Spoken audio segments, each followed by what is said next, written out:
ಸಚಿವ ಜಮೀರ್ ಆಪ್ತ ಕಾರ್ಯದರ್ಶಿಗೆ ಲೋಕ ಶಾಕ್ ತಟ್ಟಿದೆ. ಸರ್ದಾರ್ ಸರ್ಫರಾಜ್ ಖಾನ್ ಮನೆ ಮೇಲೆ ಲೋಕಾಯುಕ್ತ ರೇಡ್. ಬೆಂಗಳೂರಿನ ಹಲಸೂರು ನಿವಾಸ ಸೇರಿದಂತೆ 10 ಕಡೆ ದಾಳಿ. ಅಕ್ರಮ ಆಸ್ತಿ ಗಳಿಕೆ ಆರೋಪದ ಹಿನ್ನೆಲೆಯಲ್ಲಿ ಲೋಕಾಯುಕ್ತ ಅಧಿಕಾರಿಗಳು ದಾಳಿ ಮಾಡಿದ್ದಾರೆ.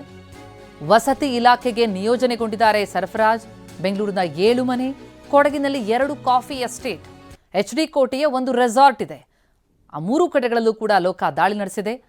ಇದರ ಜೊತೆಗೆ 10 ಕಡೆ ದಾಳಿ ನಡೆಸಿ ಲೋಕಾಯುಕ್ತ ಪೊಲೀಸರಿಂದ ಪರಿಶೀಲನೆ. ಸರ್ದಾರ್ ಸರ್ಫರಾಜ್ ಖಾನ್ ಅವರ ಬೆಂಗಳೂರಿನ ಹಲಸೂರು ನಿವಾಸ ಸೇರಿದಂತೆ ಒಟ್ಟು 10 ಕಡೆ ದಾಳಿಯಾಗಿದೆ. ಬೆಂಗಳೂರಿನ 7 ಮನೆ, ಕೊಡಗಿನಲ್ಲಿ 2 ಕಾಫಿ ಎಸ್ಟೇಟ್ ಸೇರಿದಂತೆ ಜೊತೆಗೆ ಎಚ್ಡಿ ಕೋಟೆಯ ಒಂದು ರೆಸಾರ್ಟ್, ಒಟ್ಟು 10 ಜಾಗಗಳಲ್ಲಿ ಲೋಕಾಯುಕ್ತ ಅಧಿಕಾರಿಗಳು ದಾಳಿ ನಡೆಸಿ ಪರಿಶೀಲನೆಯನ್ನು ನಡೆಸ್ತಾ ಇದ್ದಾರೆ. ವಸತಿ ಇಲಾಖೆಗೆ ನಿಯೋಜನೆಗೊಂಡಿದ್ದಾರೆ ಸರ್ಫರಾಜ್. ಸಚಿವ ಜಮೀರ್ ಆಪ್ತ ಕಾರ್ಯದರ್ಶಿ ಅವರು. ಅಕ್ರಮ ಆಸ್ತಿ ಗಳಿಕೆ ಆರೋಪದ ಹಿನ್ನೆಲೆಯಲ್ಲಿ ಈಗ ಲೋಕಾಯುಕ್ತ ಪೊಲೀಸರು ದಾಳಿಯನ್ನು ನಡೆಸಿದ್ದಾರೆ. ದಾಳಿ ವೇಳೆ ಪರಿಶೀಲನೆ ಸಂದರ್ಭದಲ್ಲಿ ಏನು ಪತ್ತೆಯಾಗುತ್ತೆ ಅನ್ನೋದೇ ಕುತೂಹಲ. ಈ ಬಗ್ಗೆ ಏನಷ್ಟು ಡೀಟೇಲ್ಸ್ ಕೊಡ್ತಾರೆ ನಮ್ಮ ಪ್ರತಿನಿಧಿ ಪ್ರದೀಪ್ ಈಗ ಸಂಪರ್ಕದಲ್ಲಿದ್ದಾರೆ. ಪ್ರದೀಪ್, ಈಗ ಒಟ್ಟು 10 ಕಡೆ ಸರ್ಫರಾಜ್ ಅವರಿಗೆ ಸೇರಿದಂತಹ ಜಾಗಗಳಲ್ಲಿ ಲೋಕಾಯುಕ್ತ ಅಧಿಕಾರಿಗಳೇನು ದಾಳಿ ಮಾಡಿದ್ದಾರೆ. ಈ ಸರ್ಚ್ ವೇಳೆ ಏನು ಪರಿಶೀಲನೆ ಸಂದರ್ಭದಲ್ಲಿ ಏನು ಪತ್ತೆಯಾಗಿದೆ ಅನ್ನೋದ್ರ ಬಗ್ಗೆ ಮಾಹಿತಿಗಳು ಲಭ್ಯ ಆಗ್ತಿದೆಯಾ? ನಿವಾಸದಲ್ಲಿ ಇದ್ದಾರಾ ಸರ್ಫರಾಜ್? ಪ್ರತಿಮಾ, ಇಂದು ಬೆಳಗ್ಗೆ 7 ಗಂಟೆ ಸುಮಾರಿಗೆ ವಸತಿ ಇಲಾಖೆಗೆ ನಿಯೋಜನೆಗೊಂಡಿರುವಂತಹ ಜಮೀರ್ ಅಹಮದ್ ಖಾನ್ ರವರ PS ಆಗಿದ್ದಂತಹ ಸರ್ಫರಾಜ್ ಖಾನ್ ಮೇಲೆ ಲೋಕಾಯುಕ್ತ ಪೊಲೀಸರು ದಾಳಿನ ನಡೆಸಿರುವಂತದ್ದು.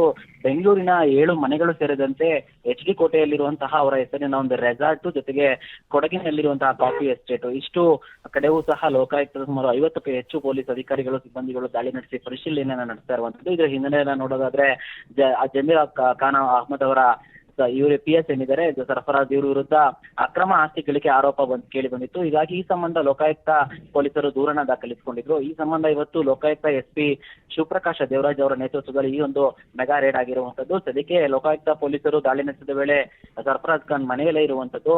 ಇದೀಗ ಬೆಳಿಗ್ಗೆಯಿಂದನೂ ಸಹ ನಿರಂತರವಾಗಿ ಮನೆಗಳಲ್ಲಿ ಮತ್ತು ಅವರ ಕಚೇರಿ ಮತ್ತು ಕಾಫಿ ಎಸ್ಟೇಟ್ ಆಗಿರ್ಬೋದು, ಅವರ ರೆಸಾರ್ಟ್ ಆಗಿರ್ಬೋದು, ಎಲ್ಲಾ ಕಡೆನೂ ಸಹ ಲೋಕಾಯುಕ್ತ ಪೊಲೀಸರು ಪರಿಶೀಲನೆ ನಡೆಸ್ತಾ ಇದ್ದಾರೆ. ಅಲ್ಲಿರುವಂತಹ ದಾಖಲಾತಿಗಳನ್ನು ಸಹ ವಶಕ್ಕೆ ಪಡೆದು ಇವರ ಒಂದು ಸಂಪಾದನೆ ಏನಿದೆ ಮತ್ತು ಅದಕ್ಕೆ ಸಂಬಂಧಪಟ್ಟಂತ ದಾಖಲಾತಿಗಳು, ಜೊತೆಗೆ ಇವರು ಸಂಪಾದನೆ ಮಾಡಿರುವಂತಹ ಆಸ್ತಿಗಳು ಏನೇನಿದೆ ಮತ್ತು ಅದಕ್ಕೆ ಸಂಬಂಧಪಟ್ಟಂತಹ ದಾಖಲಾತಿಗಳು ಏನೇನಿದೆ ಎಲ್ಲವನ್ನು ಸಹ ನಿರಂತರವಾಗಿ ಪರಿಶೀಲನೆ ನಡೆಸ್ತಾ ಇದ್ದಾರೆ. ಸಂಜೆ ವೇಳೆಗೆ ಇದ್ರ ಬಗ್ಗೆ ಒಂದು ಕ್ಲಾರಿಟಿ ಸಿಗುತ್ತೆ. ಅಂದ್ರೆ ಎಷ್ಟು ಸಂಪಾದನೆ ಮಾಡಿದ್ರು ಇವರು ಮತ್ತು ಸಂಪಾದನೆ ಮಾಡಿರುವಂತಹ ಆಸ್ತಿ ಎಷ್ಟಿದೆ ಮತ್ತು ಲೆಕ್ಕ ತೋರಿಸ್ತಾ ಇರುವಂತಹ ಆಸ್ತಿ ಎಷ್ಟಿದೆ, ಈ ರೀತಿಯಾಗಿ ಆರೋಪ ಏನ್ ಕೇಳಿ ಬಂದಿತ್ತು ಅದರ ಬಗ್ಗೆ ಸಂಪೂರ್ಣವಾಗಿ ಸಂಜೆ ವೇಳೆಗೆ ಒಂದು ಕಂಪ್ಲೀಟ್ ಪಿಕ್ಚರ್ ಸಿಗುತ್ತೆ. ಪ್ರತಿಮಾ, ಥ್ಯಾಂಕ್ ಯು ಪ್ರದೀಪ್ ತಮ್ಮ ಮಾಹಿತಿಗೆ.